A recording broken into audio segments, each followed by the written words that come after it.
Gaming Institute podcast. I'm Ben. We're here today with Jerome. Thank you so much for carving out time for this. You're the absolute man. If anybody spends more than 5 seconds looking at your Twitter account, they see all the different things you're doing right now, and they cannot help but be impressed. So, for those who haven't gone there yet, can you give us just a brief overview of what you're involved in and Okay. and really how you got to that point? Well, thank you so much for the kind words. I'm doing. I've been doing lots of stuff because I've been in this ecosystem for quite some time. But I'm mainly doing two things. One is being the president of Ethereum France, a nonprofit that's promoting blockchain technology and Ethereum in French-speaking countries. We are hosting a big events in Paris every year. It's going to be the 5th edition of ETHCC for Ethereum Community Conference. We do it in Paris this year in 2022 in July. And the other things I'm mainly doing is being the founder and CEO of a crypto and blockchain gaming studio called Comet, COMETH. And in the past, I've been jumping in the blockchain space in around 2013. First, because I was doing research in economics and heard about that people were building money without central banks. So as an economist, it was quite appealing as a topic. So started by doing some mining, loving to build computers with lots of GPUs. So went these directions. Quite about investment in terms of hardware because people were switching to FPGA and ASICs in the Bitcoin community and the Litecoin community and so on. So I ended up doing Ethereum because I had GPUs, I needed something to mine, and Ethereum was GPU friendly. So let's get into this. In 2015, 16, Ethereum came out, and it was the years where I think the B2B or the big consulting companies were starting to get interested by blockchain as a technology. I remember back in those days, a weird thing called IBM Hyperledger was making lots of noises on how you could apply blockchain without Bitcoin and how potentially this was going to revolutionize the supply chain system of the world. And in 15, 16, with some friends, we were starting to organize a little community in France that would later become Ethereum France. So this nonprofit that I'm the president at the moment was initially a way for the French community to gather up on meetups and discuss how you could build a smart contract, how you could handle your Ethereum miner better, or how you could discover what the Ethereum Foundation was doing, or what the different startups happening in Europe were actually doing at this time. And I was first drafted by Ernst & Young to open a blockchain practice in Paris, covering the European region. And then I joined Consensus, opening the Paris office of Consensus that I led for 3 years on the B2B side. And then I worked for Ledger, and then I worked on my own startup called Comet. And I'm also a professor in economics. I have a small teaching assignment in an engineering school in France where I teach things about blockchain. The topic change every semester. Next semester we are going to talk a lot about how you could apply non-fungible tokens with decentralized finance, because that's one of the topics I'm mostly working on at the moment. And yeah, I'm happy to have been invited to this podcast. Thanks again for having me, and I'm super happy to share with your audience on what we're doing and help you out on discovering more. So it's safe to say that you're an underachiever, to say the least. There's well, I think everybody that the biggest achievement that anybody can get in blockchain is believing in this technology. So everything is made out of people being committed to building cool stuff.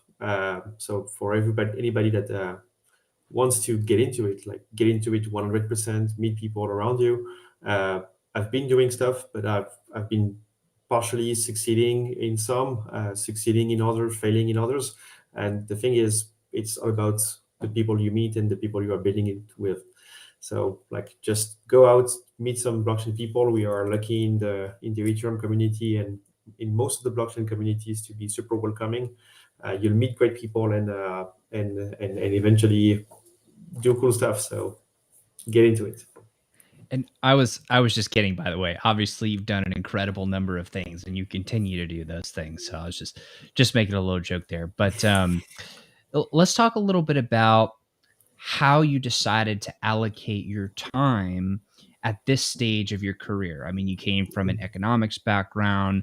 Obviously, you participated in a lot of different things, and at this point now, it seems like you're in both the community building side, kind of the producing events, also the crypto gaming side. Like, why did you decide to allocate your time as you do now, given your tremendous amount of experience and all of the different things you could have gotten into?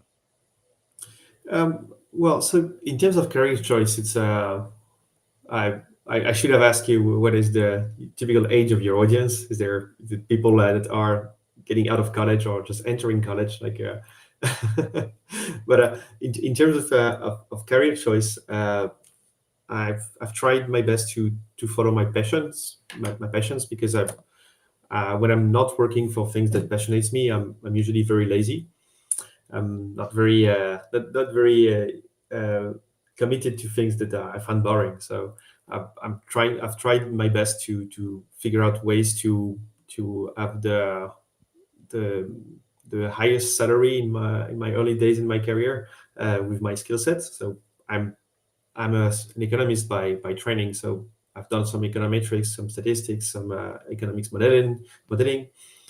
And in France, when you are in the academics, it's not a very well-paid job, at least in your early days. So when I was freshly out of school with my master in science, I started to do a PhD and then drop out, and didn't really know what I was going to do.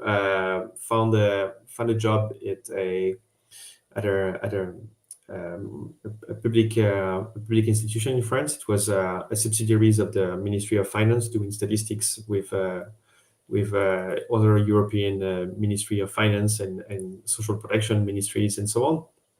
So I was doing statistics, getting paid okay, and trying to figure out what I was really passionate about in my work. It was the year 2012-13.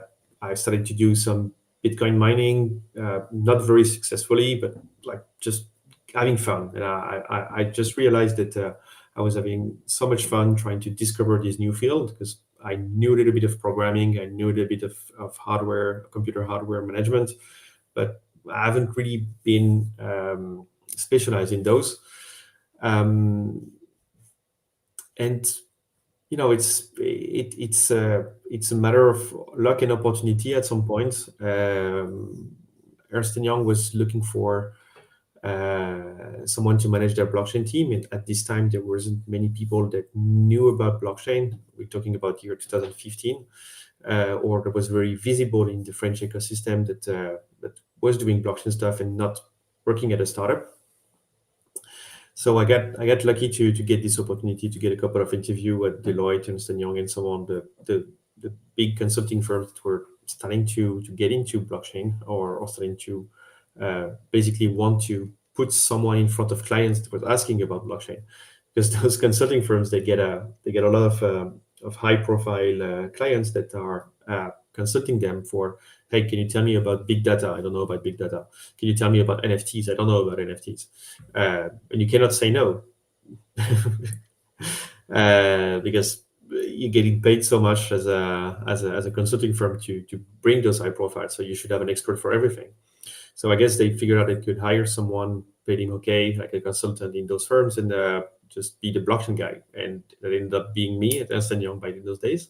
I met a lot of tremendous people at Ernst & Young back in those days. I mean, now the blockchain initiative at Ernst & Young is led by a Californian, I think he's Californian, named Paul Brody, super talented leader in this field. He came with great ideas and great enthusiasm about first looking at different solutions, being clear of what those solutions can bring, and then at some point committing super hard on building on Ethereum. And Ernst & Young has announced tremendous things recently with Polygon, with Ethereum, with zero knowledge transactions for enterprises. So it was super early, like 5 years ago at Ernst & Young, and we already had those individuals at quite high level that were looking forward to bring this consulting firm onto a high level of blockchain expertise. So for me, being drafted to kickstart this movement in France was mostly luck, and I ended up trying to push the luck on starting to be visible in the French blockchain ecosystem. So I wanted to have things to do in my evenings, wanted to have things to do in my weekend, and I ended up writing a couple of articles in French on how it worked. I was trying to organize some meetups, trying to organize events, and eventually, like, opportunity came. And I think it's a good advice we can give to people that want to get into blockchain. Look at blockchain meetups. Talk to technical people. Don't look too much at influencers talking about prices and how this new thing is going to kill XYZ. Just look at what DevCon is producing in terms of talks. Look at what ECC is producing in terms of talks. Look at those talks on YouTube. Find maybe a field in the blockchain space that really interests you. Maybe it's scaling, maybe it's governance, maybe it's decentralized supply chain, maybe it's something else. You'll find people that talk about this. But reach out to those people, say you like what they do, ask some questions, start to organize a community in your hometown or in your region, and get in touch with people. Like as a professional now in this field, I got to recruit a lot of people, and the main driver we want when we see someone that wants to get into this industry, to work in this industry, is being passion driven and willing to learn and to do better. So it seems like one of the things that that you're not afraid to do is to reach out to people and branch out and organize things and build. That is an incredibly valuable skill set. I'm curious though, how did you go from all the things that you were doing to then getting into blockchain gaming and crypto gaming and starting your own project? Why did you do that, and how did that actually come about? Well, I got very lucky when I was 5 years old. I'm 34. My parents got divorced, and they were super afraid of what is the kid going to become after the divorce. And they ended up solving this problem by offering me a video game console. So I had a Nintendo Entertainment System #1, the NES. I think it was called the Famicom in Japan. And I'm not sure what it was called in the US. Maybe it was the Famicom. I think it was I think it was NES or something like that. Yeah, NES. Well, we're talking 1992, so really old school gaming, and I fell in love with gaming. Basically, I tried super hard to finish Ninja Turtle back in those days, and got into hard games.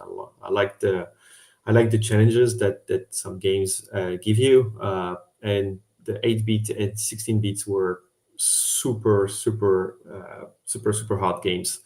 Most of the time they were botched at some point. Maybe the game design and some limitation and not enough things that would build before led to super hard games. So I learned quite the hard way that gaming can be fun and also pushing you to achieve more. I experienced the internet revolution in gaming. I had a Dreamcast where you could connect to the internet and play with other people with your console. I think this game was Phantasy Star Online. That really marked one of the big console MMORPG back in the days. I spent countless hours playing Warcraft 3 and Frozen Throne, like old school RTS. Played a lot of LANs and other esport events. It was rough days, because when you were like winning the French championship or the world championship in Frozen Throne, you were winning maybe $50K or something compared to what people achieve now playing Dota 2 or League of Legends. It's kind of amazing. And on local things, you were just winning GPUs and motherboards. So like, what are you going to do with this? The eBay was just burgeoning, and it was super hard to sell those GPUs. So you were just building better computer for yourself. So I think this is where I got this passion for building computers that led me to mining, and this passion for gaming that led me to where I am now. Also, I got into blockchain and gaming by trying to recruit people during bear markets. So not too long ago, 2017, and it was the peak of the ICO craze. And then 2 quite rough years followed. 18 and 19 were not so good in terms of market traction for blockchain in general. And that naturally translates into difficulties for firms to recruit or to attract talent in this field. So we are blessed with quite crazy years at the moment. Like old people tells you it comes with cycles. I doubt this cycle is over, but I know that at some point we will have more difficulty, or we won't be the coolest kids in town. So 18 and 19 were rough years, and specifically for Consensus, we were trying to recruit in France young engineers to join the industry. So when all the markets are in the greens, it's easy. People are reaching out. People want to be part of it. But when everything is red, it's harder. So we were organizing some meetups in engineering schools in France or political science schools in France, and showing them what blockchain could do, trying to tell them about use cases and so on, which we were just starting to grasp. And it didn't work out at all. so we decided to switch gears and try something different. So we were presenting blockchain as a form of gaming. Like, okay, here's the very basics. Here's how it works. It's complicated. It's cryptography. There's game theory. There's lots of hard things to grasp. But let's just try to play a game. And this is where some of my colleagues, we started to craft a couple of games so I could test out those games.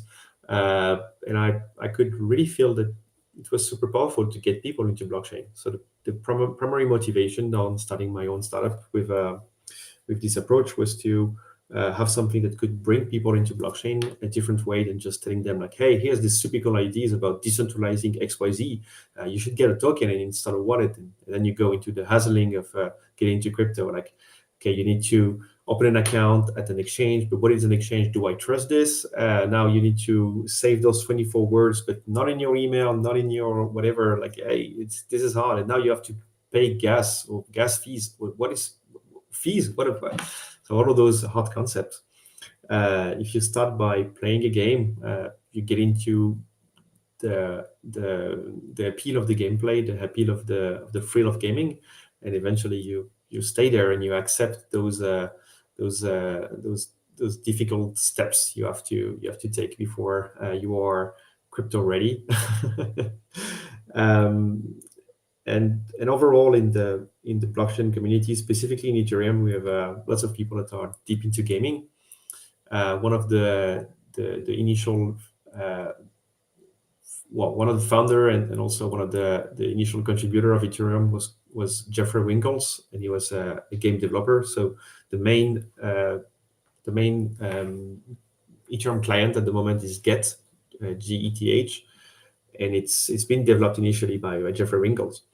Also, he left Ethereum to do gaming and go back to gaming.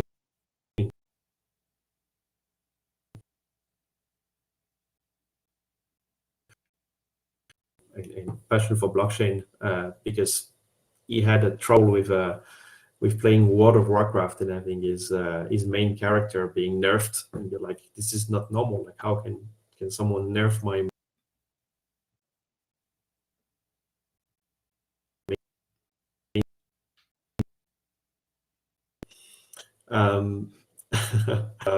and yeah, if you look at it another way, like the gold in World of Warcraft was one of the first cryptocurrency.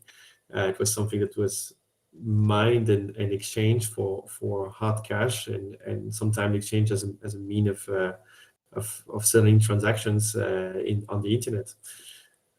So like the two have been very integrated, and once I got into this rabbit hole, like the Wonderland has been pretty cool.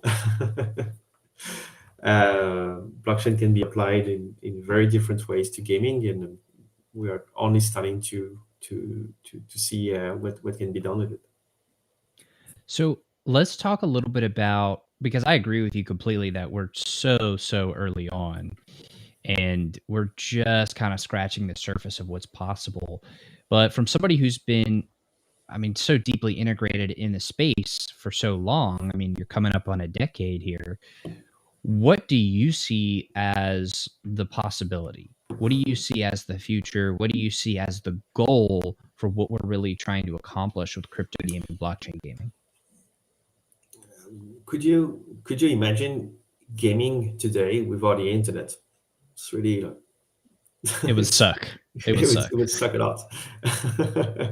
I got one of my oldest friends that has a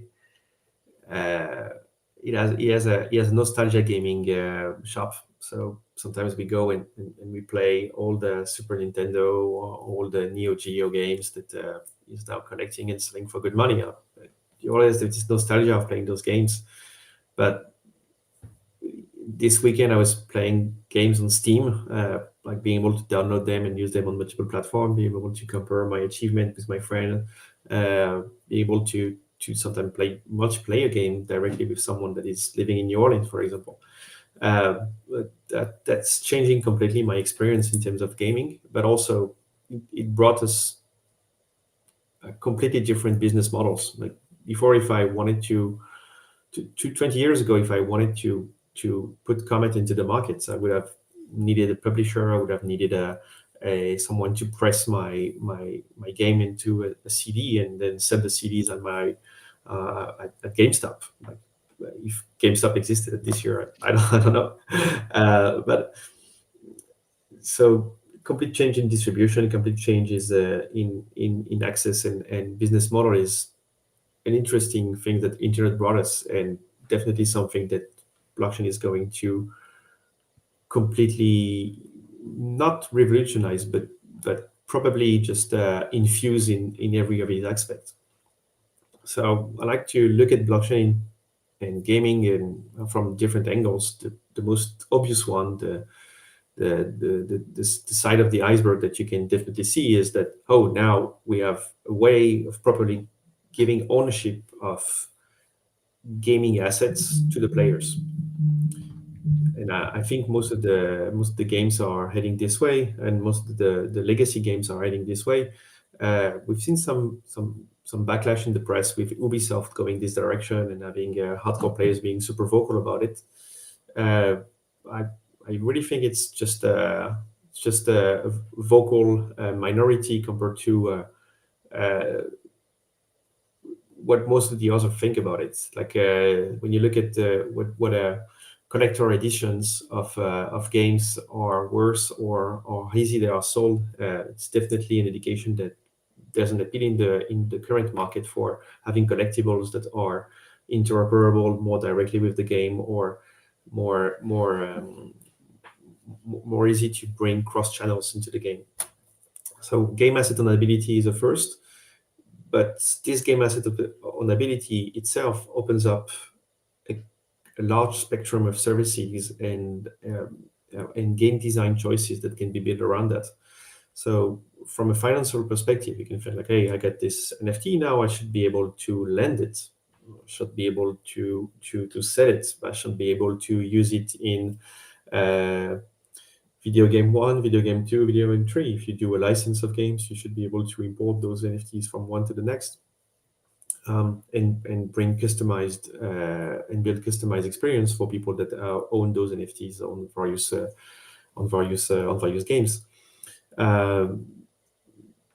Giving you an example, when I was playing Metal Gear Solid 1, and you were playing against a boss called Psycho Mantis, if you had these specific saves in your memory card from or if it was Tekken or something else, it will give you a special dialogue. Well, if I have a Comet spaceship in my wallet, I should be playing another game and have a special dialogue or a special quest. So that's extending what the players are able to do. And from a business perspective, to talk a little bit about the gold in World of Warcraft, if you were caught selling gold, you would be banned. If you were caught selling your account, you would be banned, because World of Warcraft was meant for people to go from level 1 to 60, and once you're level 60, you enjoy a different part of the game. But just getting you from 1 to 60 was a way of extracting 6 to 24 months of subscription from you. So now we have to figure out ways to extract value from the players to pay for the developers, but in a more transparent and fair way. So that's also something that's going to give to create a mind shift, I think. So another aspect of what can be another angle of looking at blockchain and gaming is looking at infusing decentralized finance primitives into the game. That's something I personally really like. That can be a little bit boring for people that are not too finance or economics oriented, but very basically, like when you look at any MMORPG, you have resources, you have trades, you have a way of exchanging items you have in the game. Usually there are centralized places that host that. You can trade one-to-one, but it's not really promoted in the game. If all of the assets are into the game, onto the blockchain, where anybody can build an exchange, which means that you can use Uniswap or a fork of Uniswap for exchanging gold against wood. Well, that's already pretty cool. You can use OpenSea or any other platform to trade your golden sword for something else. You can organize that in your guild. You can create different mini players to manage the same game assets. You can infinitely imagine things, and you can also plug everything together. So, for example, in our current games, we're going to release a crafting system that use liquidity pool tokens from DEX to create the assets, which means that when you grind the asset that you just created, you get back the liquidity pool token plus the exchange fees that are associated to these liquidity pool tokens. So we do that because we think it's cool. We do that because we think it's a good way to reward the players to craft, but it's also a good way to educate the players to use DeFi services. So it brings some gamification about decentralized finance that's quite interesting. I don't believe any legacy banks did a partnership with an MMORPG to be like, hey, we want to be the bank in your video game because we think that the players are at some point being our clients. So that's a different way of engaging the client relationship for financial services as well. And then another angle would be like looking at how you could apply blockchain in your game design. And I think there is only 2 projects doing that quite deeply. There's us at Comet, and there is a Dark Forest. Dark Forest are the other one based in the US. So they and us, we deployed the game engine in the blockchain. But that brings a lot of constraint. Don't get me wrong. You're not going to play Counter-Strike directly into the blockchain because the game engine has to be super small. We save the game state in the blockchain. And this creates a weird situation where anybody can build an interface on top of the game to play. You can play directly with the smart contract eventually. But since everything is saved in the blockchain, you don't have any limitation on how many people can play together. So if you play an MMORPG, usually you are limited by the number of players that the server can host. And I don't want to say any mistakes. So I say the maximum at the moment would be between 1,000 and 2,000 players at the same time. Shoot me in the chat if that's wrong. But in the blockchain, you're only limited by the throughput of changes. So if you can put 100 transactions in every block. That's 100 state change in every block. But there's no limitation on how many players can play together, as long as you just accept to save only periodically, like at every block, the new state of the game. And we tested out this in Comet with a couple of tournaments that we've organized in July, and we went up to 1,500 players playing together on the same map on Polygon, with at the same time thousands and thousands of other, or potentially millions of people doing other things on the same layer. So being able to connect everyone at the same time is also something that's just mind-blowing in terms of what it can bring. And it also bring the blockchain layers as something that can change the design of your game. So if you play any procedurally generated games where you have to have a randomness seed somewhere to generate a level, like Spelunky or Binding of Isaac and others, well, why not use the blocks, the block number to do that, or any form of a random number that the blockchain can bring to do that? And maybe let players try to mine or to guess what would be a great level to bet in, or I don't know. Like there's many things we can do with this, and I'm really super excited in what the blockchain gaming years is going to bring and going to bring on the table. So you just gave us so many different things to think about and chew on, and I'm really curious, of all those different things and the new capabilities, the new features, the new functionality, all the cross interoperability awesomeness that is coming, what are you the most excited about as far as the future of crypto gaming goes? Because yeah, what are you just the most excited about? Oh well, everything. uh, um, The thing I'm most excited about, I think it's the really applying finance into gaming. Oh well, let me rephrase that. Looking at financial primitives that we developed open sourcely, like the DEXs and other automated market makers, all the derivatives and stuff that we built for our games, or for our blockchain applications, applying that to build an economy in the game. It's going to be something super interesting from a social experiment perspective. Like looking at things like Second Life or like EVE Online and so on. Those are the real metaverse. Those are the real extension of our day-to-day reality of a virtual space where people have social experience, people have social engagement with others, people have a passion and occupations. I believe that those kind of games, those kind of social experiments are going to be much more resilient, much more enjoyable with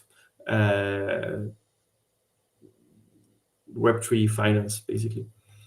And that creates a whole new things around that. So I'm really excited to see what's going to be there.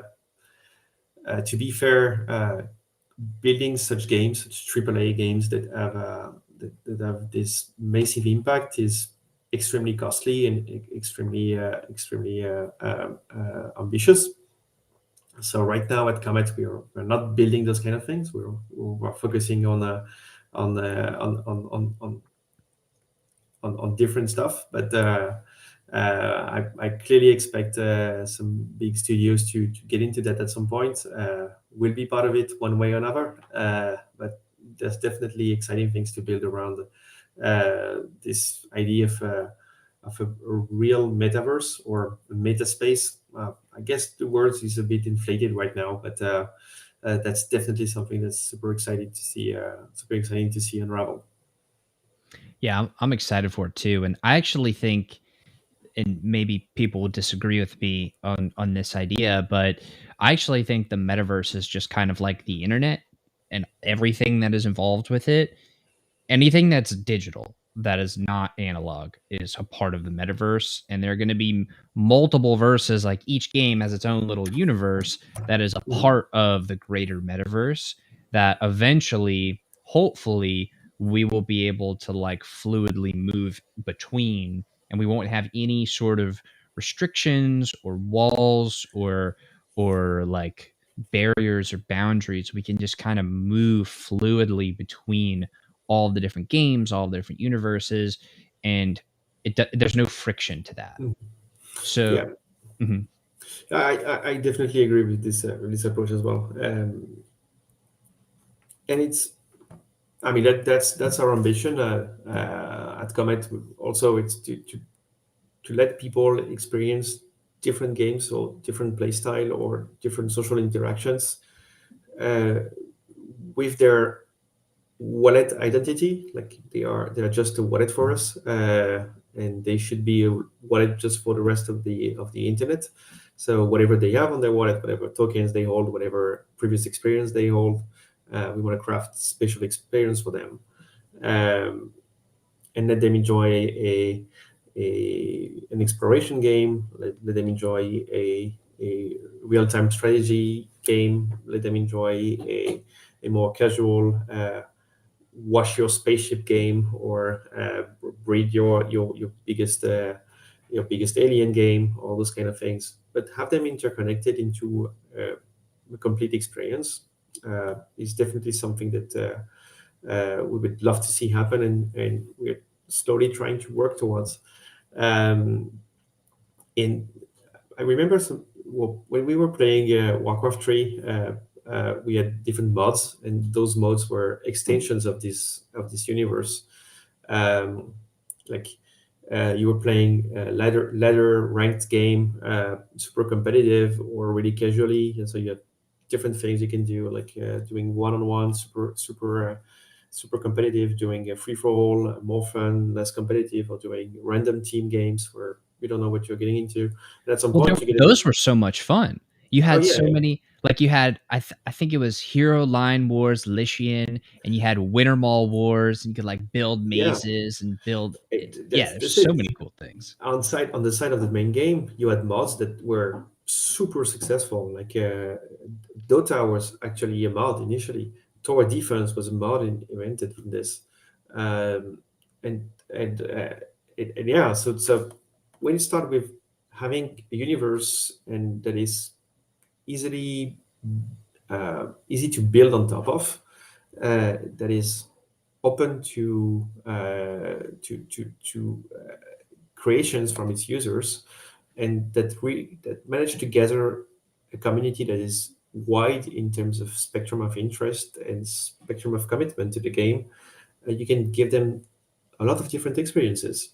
And I could tell that the pro gamers that were super competitive in the ladder also enjoyed spending 2 hours playing Dota on the side, just for the sake of fun. Like, hey, I'm going to chill out, eat my dinner while playing a tower defense. Well, that's what it is. And at some point, like if we can figure out a way that the game also let them earn from their achievement in the game, to have them being able to commit more time into the game than they usually do. Well, that's even better. That's really moving us into a definitive meta space. I totally agree. So when it comes to building something that is truly like, I think of it as ubiquity. Like things have to exist simultaneously everywhere, and everything has to do that, right? Like let's say you're a character, or you have a character that you're playing. Well, that character has to exist simultaneously on every chain, every game, and to the at the logical conclusion of complete interoperability and being able to like portal hop from one game to another, one verse to another. Like it has to exist everywhere, or at least be able to be recreated or rendered visually everywhere. The solution to that, I'm not sure. I'm curious of what you think. Do you think it's going to be like like standards that we all agree upon, like on the NFT level, or like what are the solutions here? I think the NFT is definitely going to be something in here.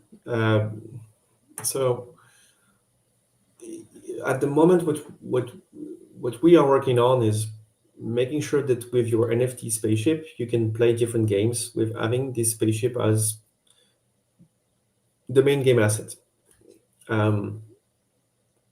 So our first game was an RTS game where you needed to position yourself in space so that you are at the right coordinates when an asteroid is passing by. But in order to move your spaceship, you just don't activate your thruster and go your merry way.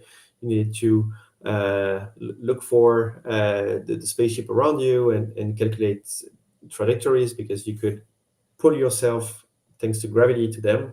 So you have to doing those different hops onto different players. And to make things a little bit harder, the players were asking you for a fee for this gravity pulling. So you need to optimize your trajectory, considering the fees that you had to pay to other players. So that was a cool game, everything built on chain, right? And then everybody asked us, like, when am I going to be able to shoot on other players? People wanted to shoot on themselves. Of course, like they were seeing the spaceships. Well, okay, so let's build a battle game, which from a broader game perspective makes sense, because whenever a comet was arriving, everybody was starting to build those lines on replicating the trajectory of the comet, so that when the comet is passing by this way, you had another lane of players that were approaching them, and then one after the other, they were able to mine, because they were building those Congo lines of spaceships by repositioning themselves. But once you are very close to another player, like, well, the comet has passed, now let's fight. So they wanted to fight. So we went this direction, and now we've released in private alpha last 2 weeks ago our next game. It's going to open up as Tango. Hopefully by February or March will be a much wider audience. But you could enjoy the challenge of positioning yourself and of optimizing your position and your prices to constantly bring more resources to your spaceship. Or you can enjoy just positioning yourself, letting people come, and then everybody fight. So here we go. Now we have a fighting game. But now we are looking at other ways to apply your spaceship, like what would a tower defense look like? What it would look like, probably an asteroid defense, where you are in an asteroid field and you have this spaceship.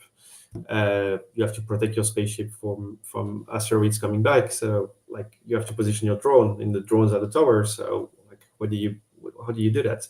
So you apply previously successful recipes onto something new, where you have an homogeneous experience because you are using the same assets from one game to the other.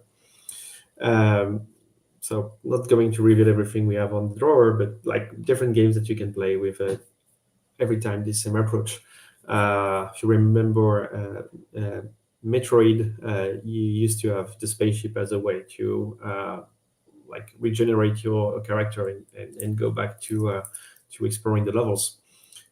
Well, a spaceship is a very common thing of just saying, this is your garage, this is your base, like this is where you have to go every time, and now just explore something with this.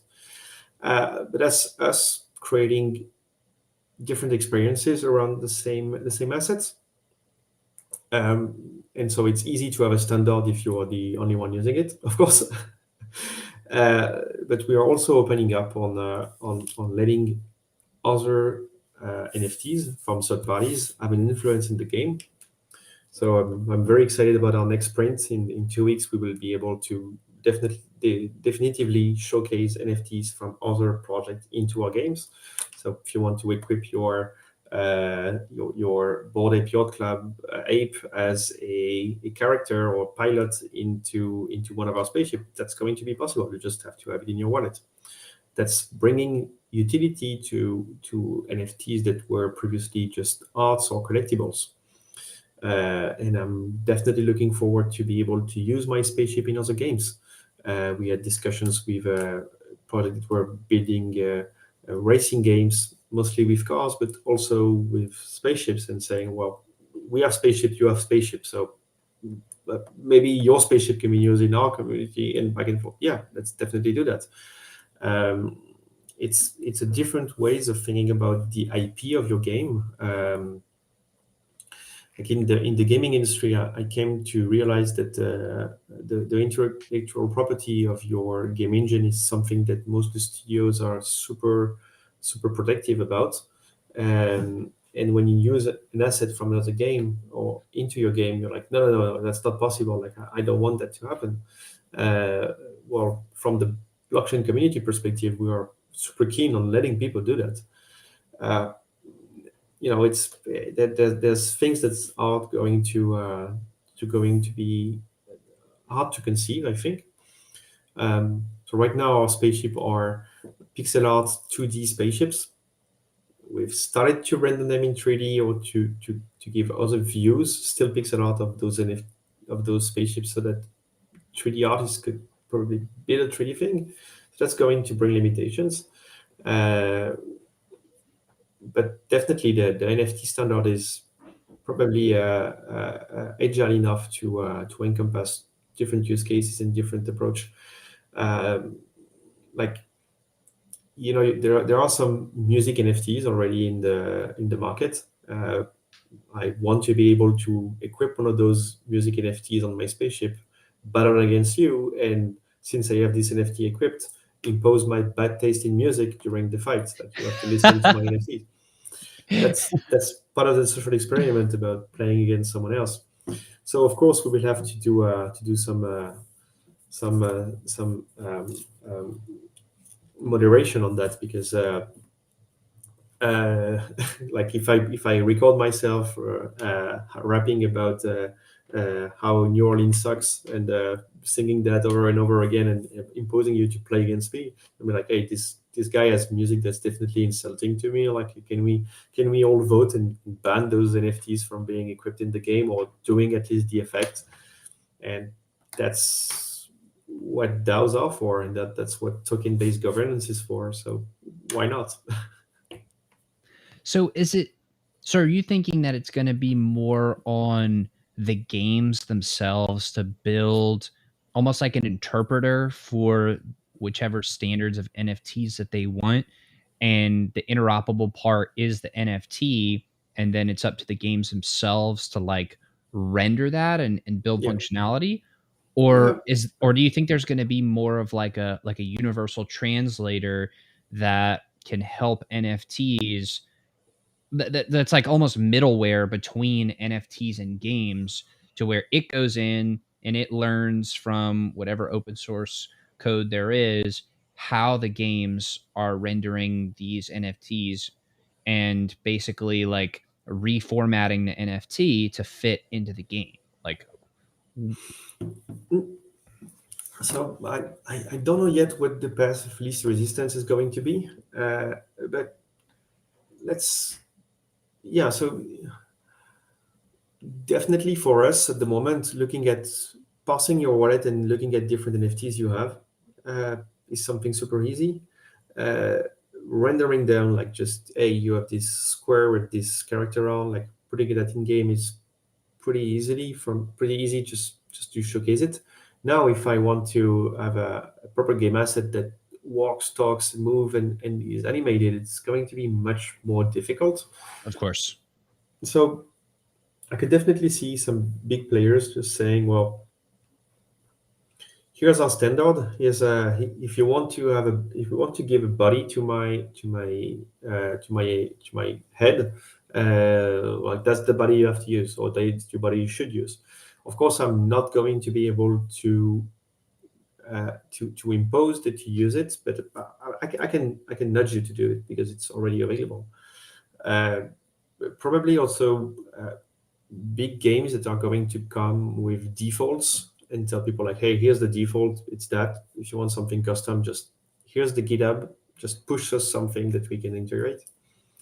And at some point, people will be like, okay, so now if you want to launch an NFT, you have to have it generative, have it this, have it that, have it that, and then you need to also give away those assets so that main games can actually interpret them properly.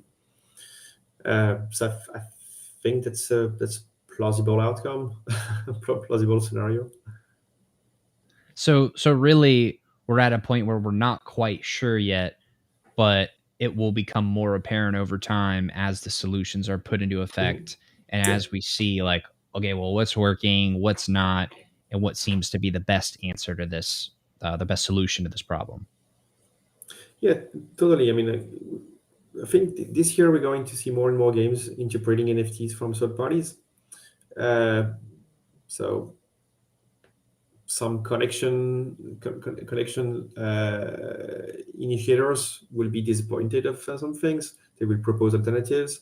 Some people will just shout and be super angry about it.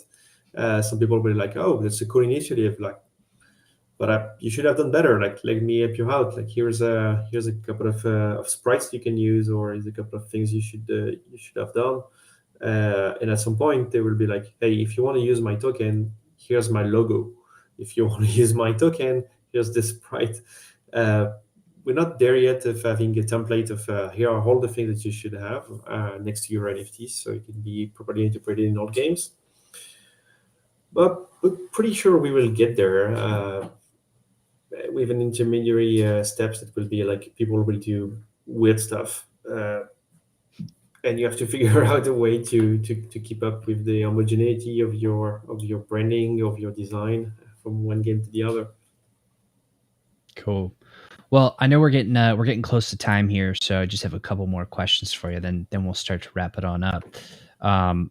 But when you're thinking about like the life cycle and the chronology of crypto gaming in the metaverse, how early are, like, I want to try to quantify where we are on that timeline. How early are we really, and what are going to be some key milestones to know when we've moved on from this phase of early to the next phase of whatever that is? What would be the signs? uh, hmm.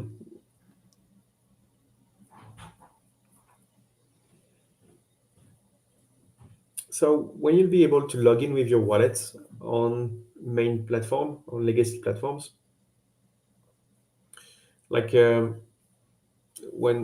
think Steam already said that they don't like NFTs, but JP Morgan used to say that as well. So like people change a lot as market moves and trends become more clear. Epic Games said they were super happy with it, definitely. So one other thing I want to see, like, to say that we are moving to a next phase is in your player profile in Epic Games, when they will tell you like, "Hey, we got epic.et, we got epic.eth, and we just created do you want Jerome.epic.eth? Well, here you go. Now you have a wallet in your Epic game profile. Do you want to associate this wallet with any address that you hold and you want us to look at your NFTs? Yeah, sure thing. Here it is. That's going to be a game changer, because next time I'm going to log in on Epic Games, I'm going to see all my NFTs. So it's always cool to see all your NFTs. It's like when you have a couple of pieces of art at home, or a couple of or a picture you like from a famous photographer at home, and you see the same picture at some friend's place. You're like, "Oh, you like this picture too? Oh, I like it too. Oh, yeah, I love this Picasso. It's cool that you have this repro. Nice, I got it as well. It make you feel at home from just a heart and ambience perspective. But moreover, like, hey, this is let's play the new Resident Evil. It turns out that some of the arts are changed to be your arts, or let me tell you a spooky story about based on the NFT that you seem to like or you seem to collect, or and even that's going to be one of the driver, or maybe you have the game developers better know their audience. Like, it turns out like everybody is loading artifact NFTs in our games, so maybe we should do an artifact collaborations, because apparently that's what our players like. So that's going to be one of the game changer, I think, when big platforms are starting to integrate wallets, and if they don't, I guess Discord is going to do it before them. And just to make sure, because I really want to hit on this idea of like quantifying how early we are. I'm not exactly sure what to compare it to. Maybe, the dollar value of Bitcoin or ETH, or maybe like, are we in the Pong days, or are we in the, early Nintendo 64 days, or, so I don't know exactly how you want to quantify it, but just to give us an idea of like where we are and how early we still are. I think we are in the Dreamcast days. So the Dreamcast was such a game-changing console. It appears with it was the first console with a modem, or close to the first console with a modem. So you could connect to the internet and play the game. I mean, I didn't have a computer that was good enough to connect to the internet back then, but I was browsing the web with my Dreamcast. It was 1998, right? It was the first of the 6 generations of consoles, so it was before the PS2, before the Xbox, and PS2 and Xbox, they got out without internet connection. You had a screen on the controller, which was completely new. You had a I don't know if it was DVD or the format of CDs to hold bigger things in the game. And the things you've collected and stored in your memory, some of the assets, if you were playing Sonic and some other Sega games where the pet and other virtual collectibles that you had an influence in everything. And lots of those ideas were completely incorporated in the 7th generations games like PS3 and the Xbox that came after, like the Xbox 360. So we are at a level where we are shipping games and a new way to interact with those games at a super fast pace, and throwing lots of ideas on the wall. And probably not everything will stick on this wall, but I can already tell that this wall is pretty sticky. Like, the ideas may not be super sticky, but the wall definitely is.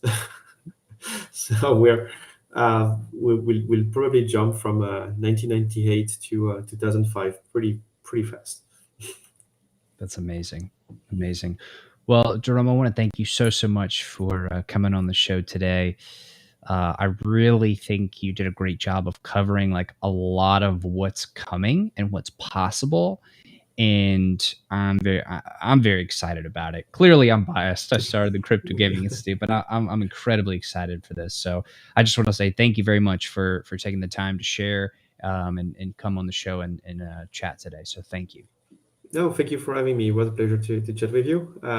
And if the audience like whatever they heard or they want to reach out, you can find me easily on Twitter. Awesome. You're the man. Thank you to everybody watching and listening as well. Y'all are the best, and I will see you on the next episode. Take care.